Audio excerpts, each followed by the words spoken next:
It's not like walking around the locker room with this and you can see, oh, wow, look at how different all these are. Because of our body shape and our anatomy, it's hard to get a close look at a lot of different vulvas. And so I think that it's really important to do that. It's deeply de-shamifying to see the wide diversity of what vulvas look like. And one thing that I did in my early 20s, actually, I had a really progressive gynecologist who, to this day, I'm so grateful for, is she set me up in the stirrups, had the light, and left the room and gave me a hand mirror. And I got to just really explore my own vulva and my own vagina and really see what I looked like with the bright lights and the stirrups. And I could get such an interesting look that you just can't get any other way. Welcome to the Open Bedroom Podcast. I'm your host, Jennifer Kaylo. Welcome to conversations about open relationships, online dating, and creating relationship dynamics that truly align for you. Hey there. Did you know that I do online coaching? Yes, I do online coaching in the sex and relationship space. Some of the topics that are near and dear to my heart are open relationships. So that includes polyamory, swinging, or what we call the lifestyle. I also love conversations around online dating. We're talking Bumble, Tinder, Field, and more. And then the last thing that is really passionate and close to my heart is conscious uncoupling.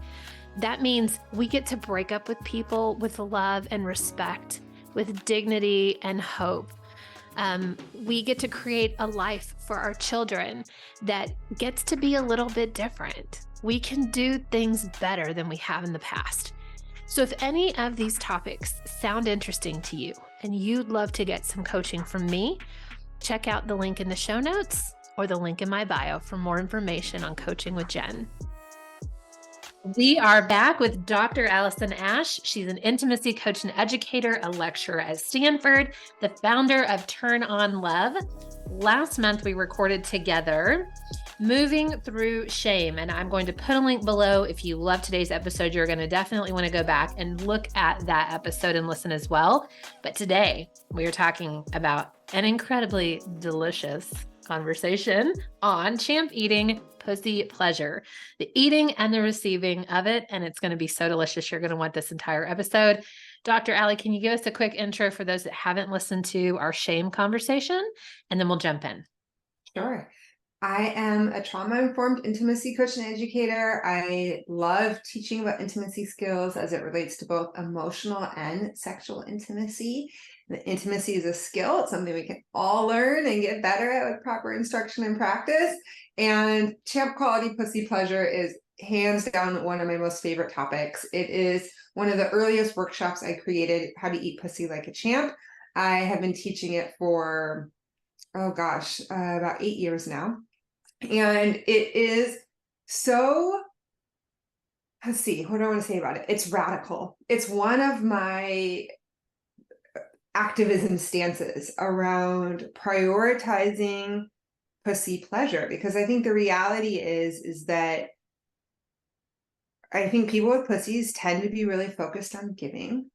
I think there's so much shame around the pussy, around what it looks like or smells like or tastes like. And if you do watch porn, we get a very biased and repetitive, narrow view of what pussies can look like. And I'll also just name, I really like the word pussy, but a lot of people don't. And so if pussy doesn't work for you, I want you to just internally translate that to vag or vajayjay or muff or yoni or hoo-ha or whatever it is that works for you. And I also will say, I talk about pussy pleasure and receivers and givers, and I do my best to degender our language, because not everybody who is a woman has a pussy, and not everybody with a pussy is a woman, and not only men like to give pussy pleasure. And so I really want to take it out of a heteronormative, cis-normative context. Okay. I like to be really vulnerable on my podcast. So I want to start kicking this off real quick on my end, and that I'm so excited about this conversation for two reasons. For the giving and the receiving. I spent almost a decade in a marriage where I had one experience with him going down on me. one in an entire decade. And I'm now in a new relationship where we love to do that with each other. And so I still feel like I'm new. Like, oh, I just turned 40. This is so sad. But it was part of my sexual awakening. I was like, this is no longer okay with me. If I'm going to go down on you all the time and I love it, like you can freaking go down on me. And if you don't love it, we're going to have problems and we're going to have to figure this out, which you might want to cover. I don't know. The second part is in my journey of opening up my relationship and starting to date people, and I tried women and I've always had such a crush on women. I was like, I feel like I might be bisexual. Definitely am.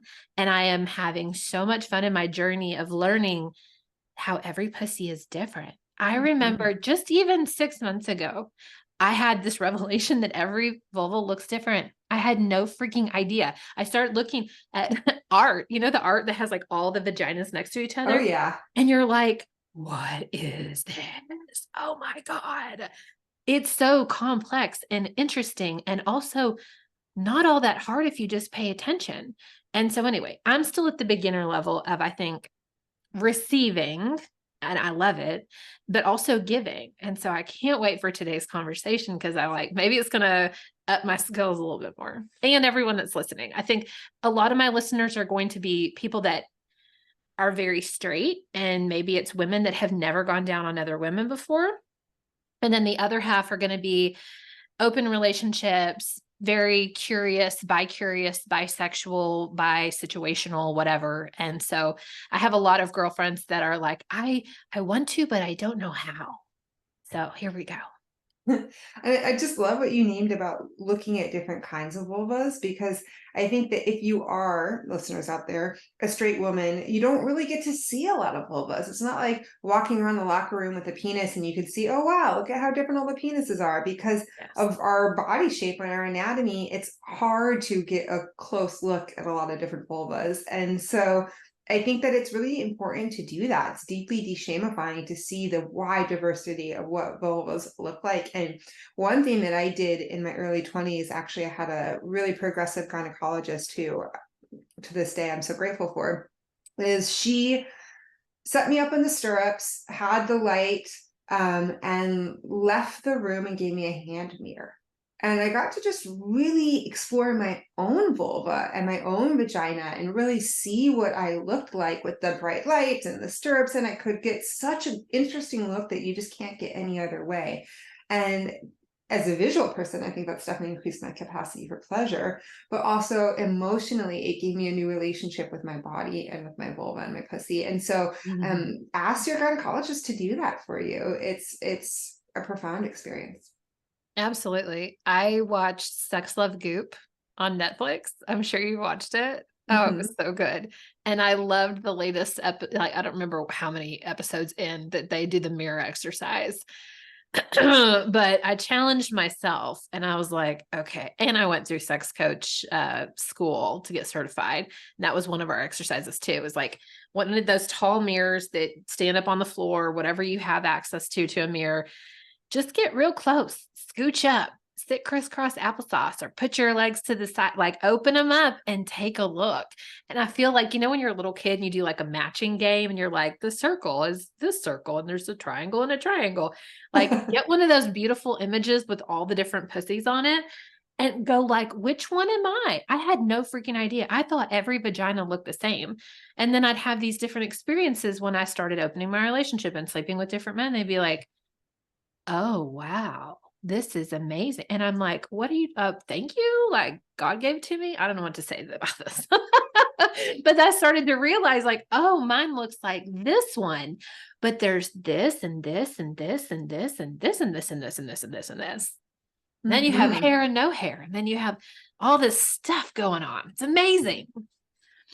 Yeah, I think that it's so helpful to both familiarize yourself with your own vulva looks like, but also part of what you're pointing to that I think is a missing experience for so many people, which just breaks my heart, is having that experience of having your pussy worshipped, having somebody take in what you look like and smell like and taste like and affirm your pussy and celebrate your pussy and tell you how sexy and attractive and appealing and yummy your pussy is. Because I think that that will also help change the way that you relate to your own body. And I know for myself, when I had my first lover do that, I was just so deeply impacted that somebody could be so in awe of my body and so grateful to get to be close to my body and so into giving me pussy pleasure. And I will drop the first and probably most important tip right now, which is the most important thing to give champ quality pussy pleasure, is to love it. Because when you are loving it, when you're loving giving and fully enjoying it, the receiver can get out of their head and stop worrying about what they smell like, look like, taste like, and just enjoy receiving. And it becomes this exponential, additive, amazing pleasure loop of an experience where the more I can tell that the giver is loving giving, the more I can enjoy receiving. And the more I enjoy receiving, the more giver is going to love giving. And then it's this additive, cumulative experience that's so powerful. And we want to be able to express and reveal that we're enjoying giving, but then also learn how to express and reveal when we're enjoying receiving. All right. So be enthusiastic. Yeah. Got it. Okay. Now what's next? Well, and I think when we think about it from the receiving perspective, it's important to note the difference between performing pleasure and revealing authentic enjoyment. And I think we're set up to perform pleasure because we want our partner to feel good about how good they're doing, or we think that all the shoulds, right? This is how I should look. This is how I should move. This is how I should sound. And that takes us away from our authentic experience of pleasure. And I think that that's something that a lot of my clients work on, is how do I stop thinking about how I should be responding and actually just drop into my body, notice the sensations that I'm experiencing. I think sex is a meditation. It certainly was my first way of learning how to meditate. Really immerse yourself in the sensations.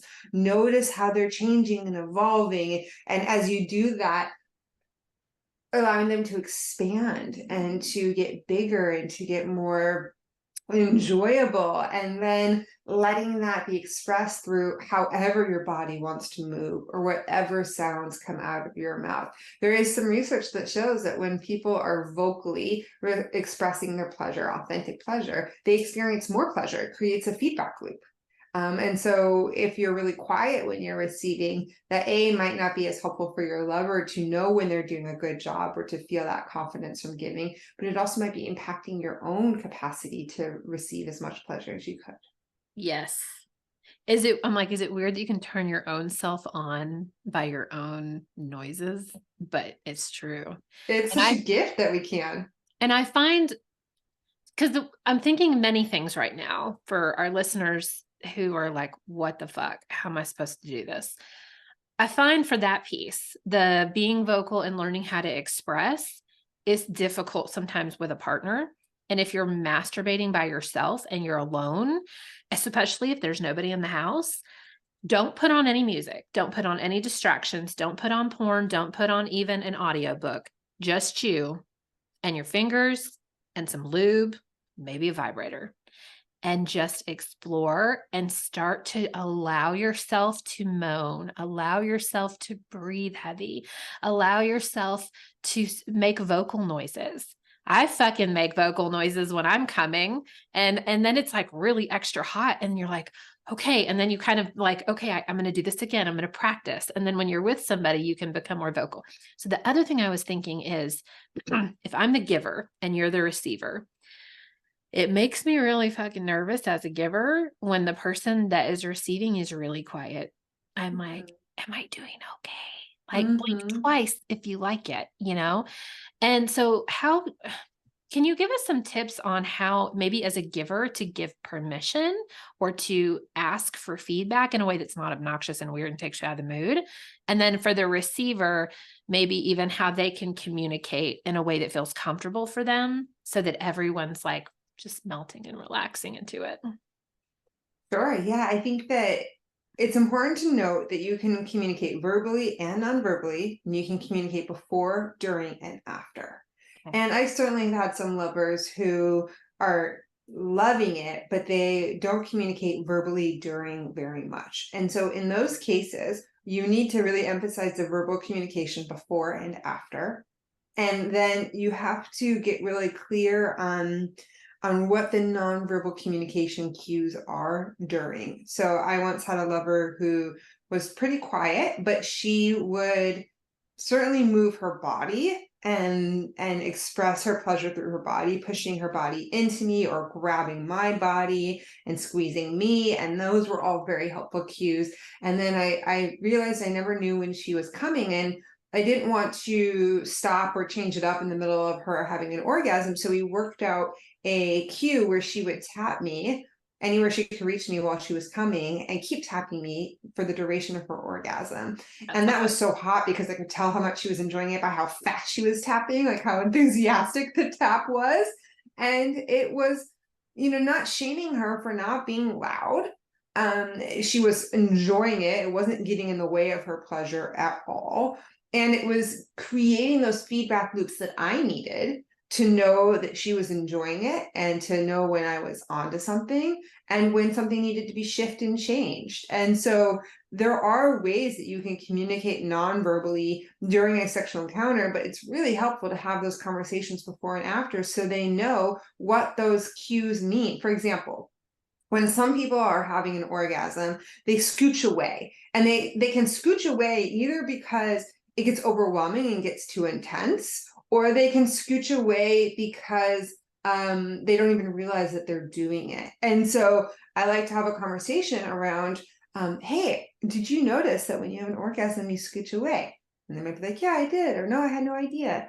And then you could say, do you want me to let you scooch away? Or would you rather me kind of grab your legs and hold you there and continue to have you receive pleasure, right? And it's so helpful for them to be able to think about, oh, what do I want? No, some people might feel like if you hold them in place, it's actually a little violent. They want to be able to calibrate the intensity. And other people are like, oh, yes, I need that to surrender. And so having these conversations, I wish that there was a sexier word than debriefing, because I don't think that word does it justice, because debriefing can be so hot and sexy and also helpful and informative. Yeah, I agree. It's like, okay, I'm ready for my feedback. How did I do? I was thinking about, and I'm usually pretty verbal.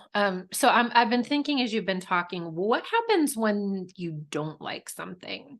And I find I do one of two things, and I'd love to hear what you do. The first thing is I try to verbalize it if it's happening and I don't like it. So for example, the satisfier, the masturbating tool, the satisfier that's like, like that machine that just suck. I yeah, clit hate that. sucker. I hate the clit sucker. Everybody seems to love the clit sucker. I hate it. And one time Scott was like emulating like really fast and hard. And I was like, I actually don't like this. But I love when you take your tongue and you flick it and you get this, like, I love that. Can you do more of that? And he's never sucked on me ever again. And I'm really grateful.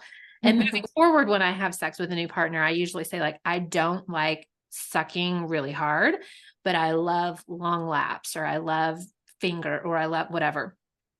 The other thing I was thinking of is sometimes as he's going down on me, or he does a lot with his fingers and does a lot of finger play, I'll be orgasming and he'll be like rubbing my clit or something like this really fast. And as I'm orgasming, that intense feeling where your whole body is like, it's like a huge wave is coming over and you're just like, God, it's so intense. Please don't touch me. Please don't touch me. Let me just ride this wave. That feeling?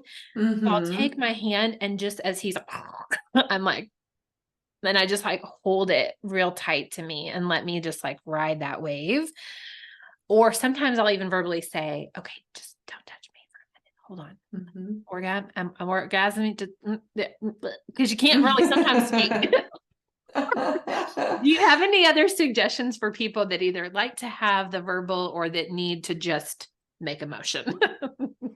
I mean, what you said is fantastic. And I really think that when you have those awarenesses of the things that you like and don't like, having the conversation in advance is so helpful. So something I'll tell my lovers or partners is, I like really soft clit stimulation, like as soft as you possibly can. And I might tell you softer as many times as I need to until we can calibrate it, because it's hard for people to really learn how soft I like it. So even in that statement alone, I'm normalizing that you might not get it.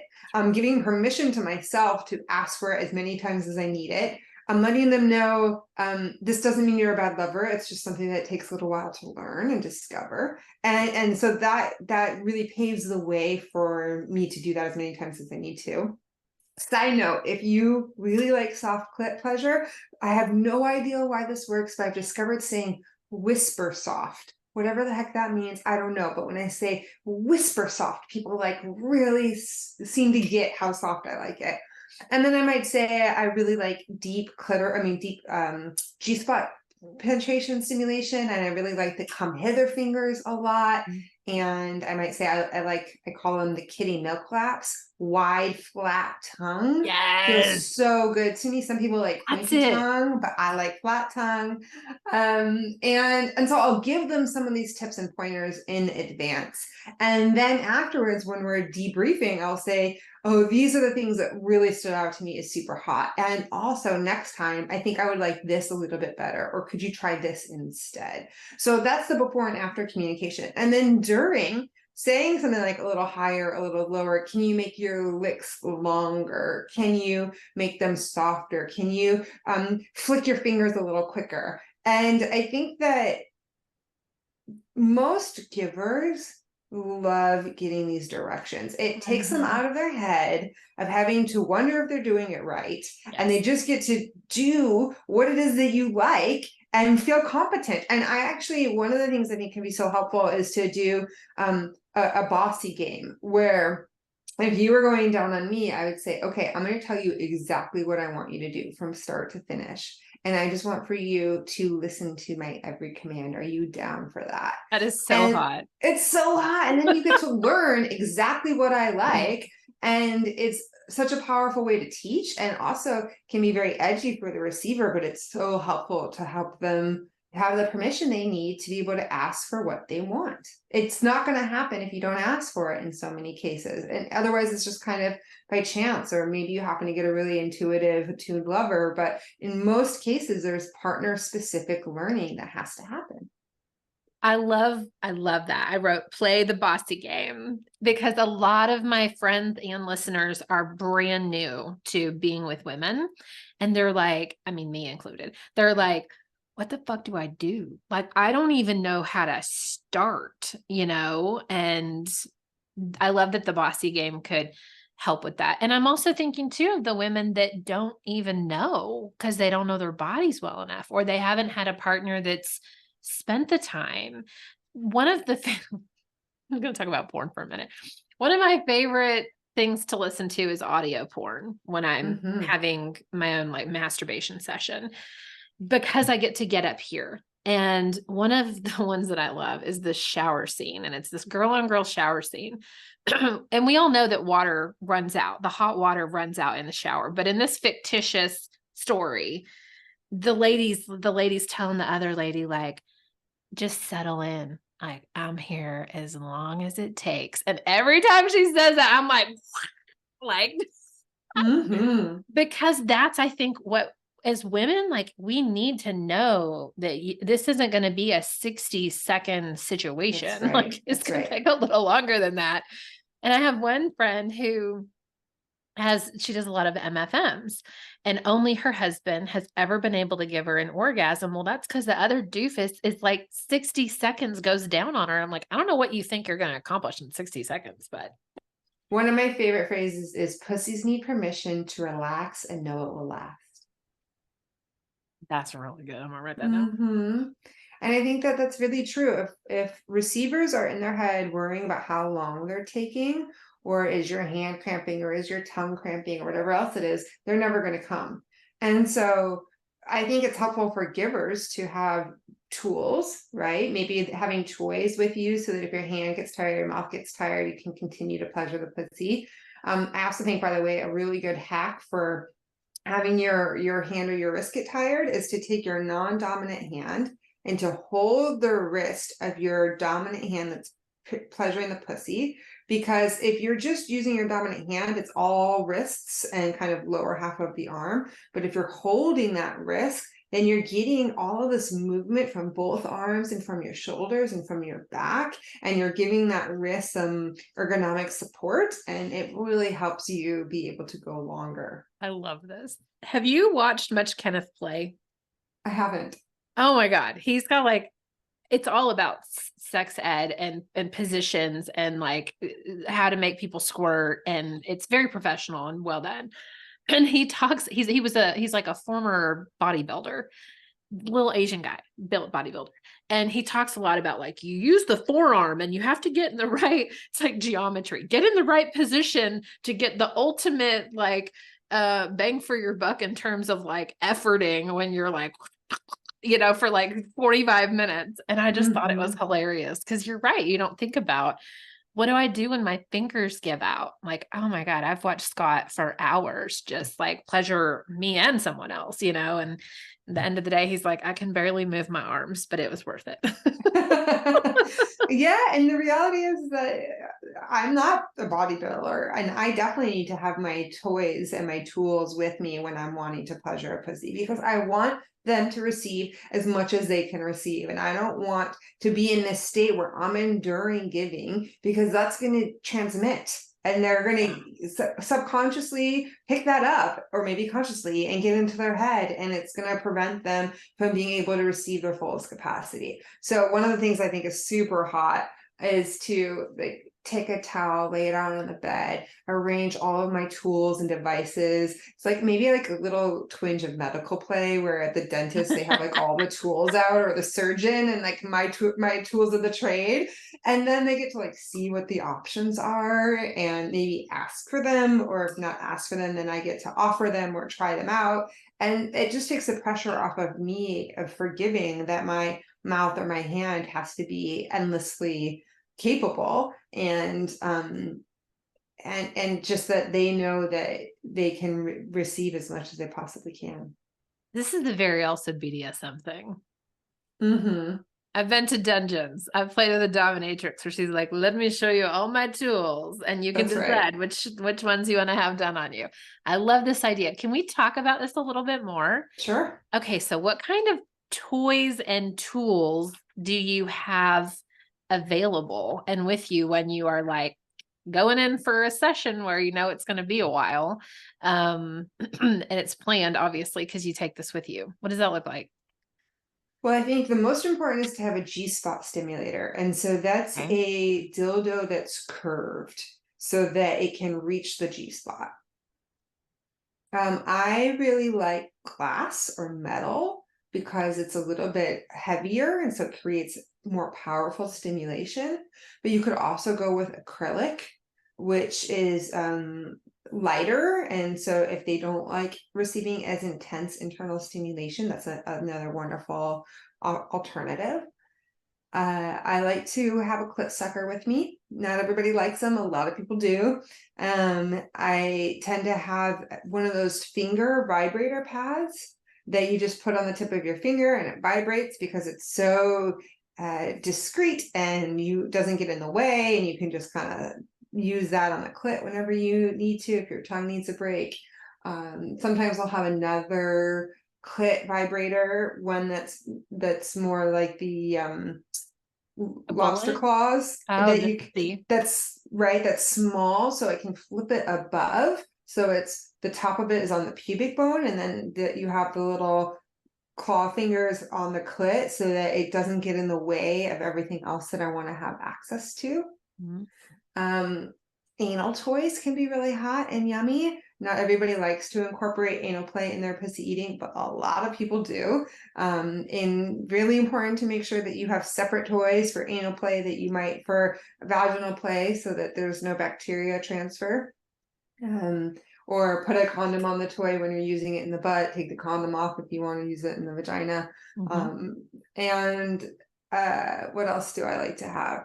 Sometimes even just having sensation devices can be really hot and yummy, whether that's a pinwheel or feathers or anything like that can be really erotic and fun. Sometimes a blindfold actually helping the receiver blindfold giving them a blindfold can help them receive more pleasure.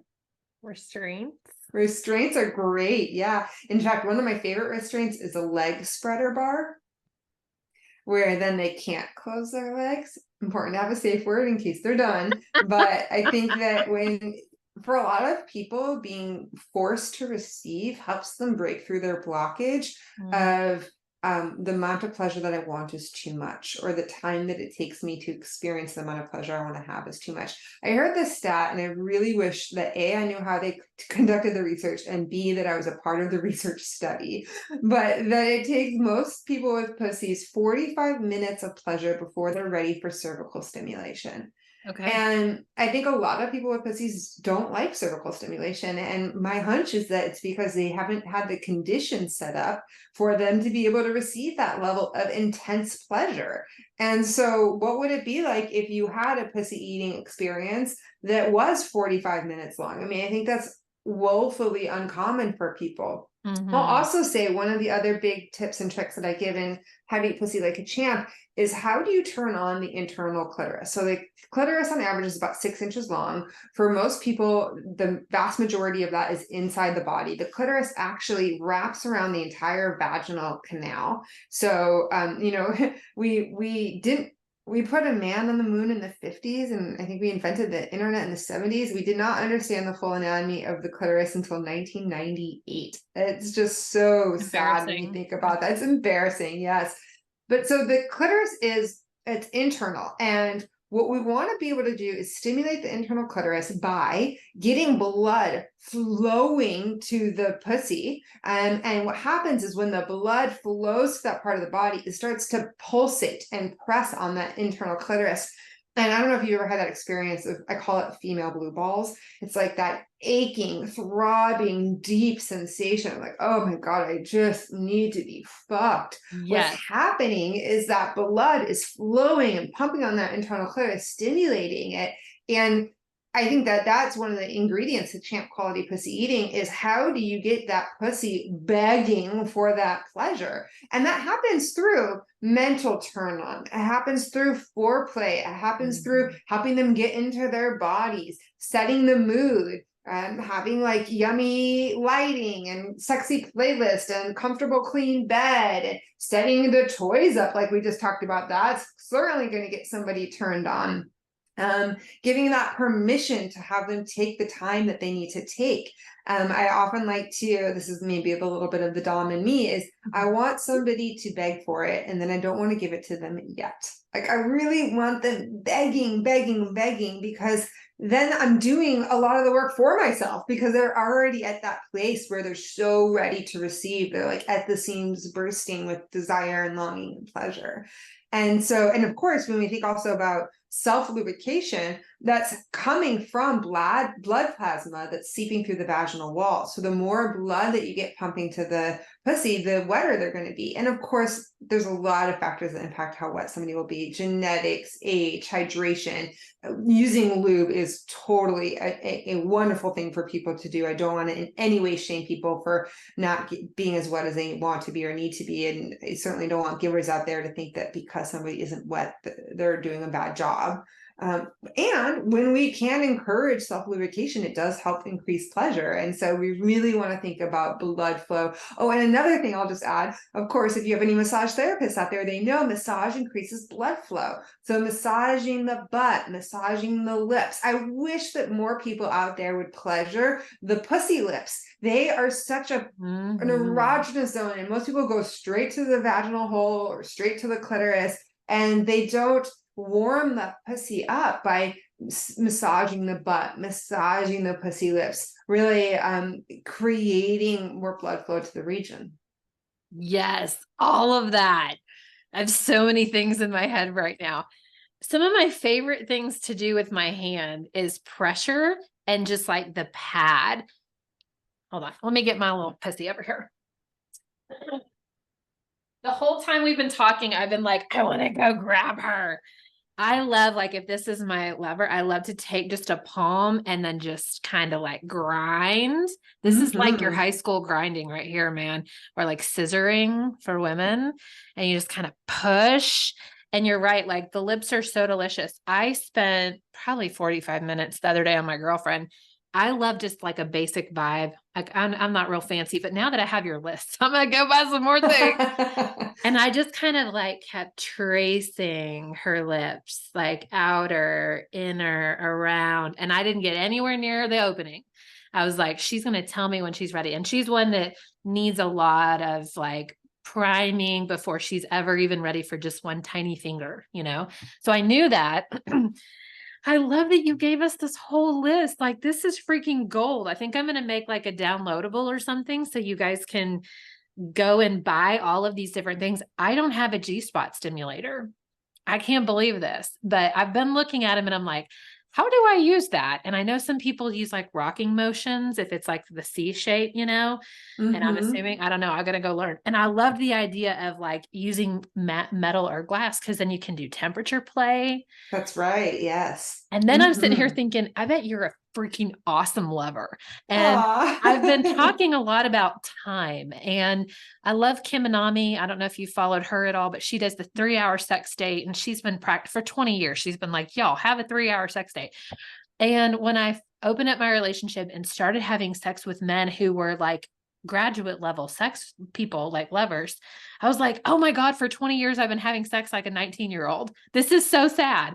And I put a poll in the swinger group that I'm in, and I'm like, hey, I'm just curious, on average, how long do you have sex? Like, what's great sex?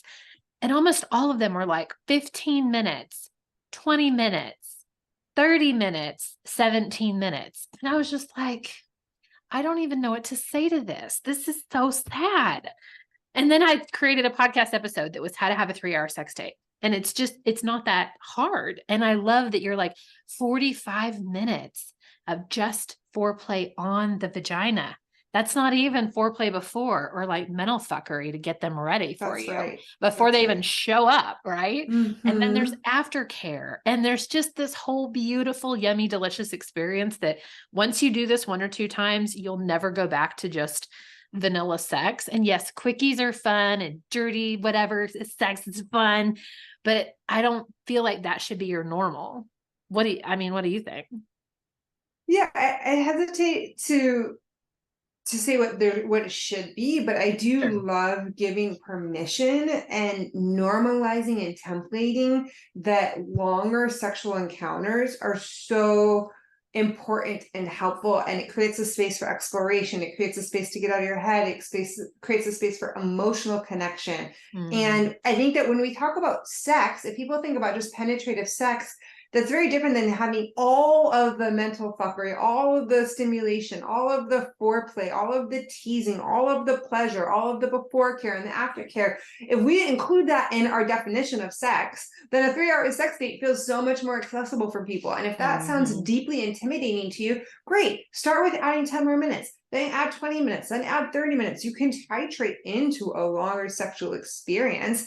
And it challenges you to get more creative and to really explore and to prioritize how fun and how hot that can be, and slowing down. I do teach this one sex move where so the kitty milk lap, for example, that long flat tongue lick, can you do that and make that one lick last 20 seconds? So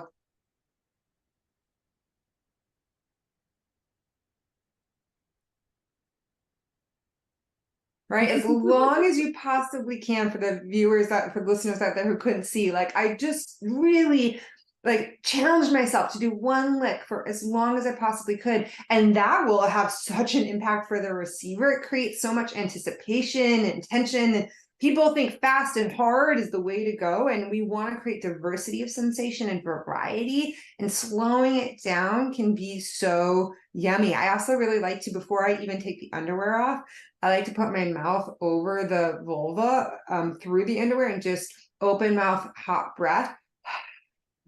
And just like really like make that pussy start dripping before you even take the underwear off. Or can you use the underwear to play with the pussy and to tease the pussy, right? Like people just take the underwear off and go straight to it. But like there's so much that you could do before you even get there. And if you include that in your definition of sex, it makes longer sex feel so much more accessible. This has been such a yummy conversation. I'm like really anticipating my next sex session with a pussy, and I can't wait to try some of this stuff out. I have something for Yes. you and for your listeners. Okay, great. Which is I made this, essentially it's kind of like a Madlib for pussy pleasure. And it's a handout, a 2-page handout that I will share with you called The Guide to My Pussy.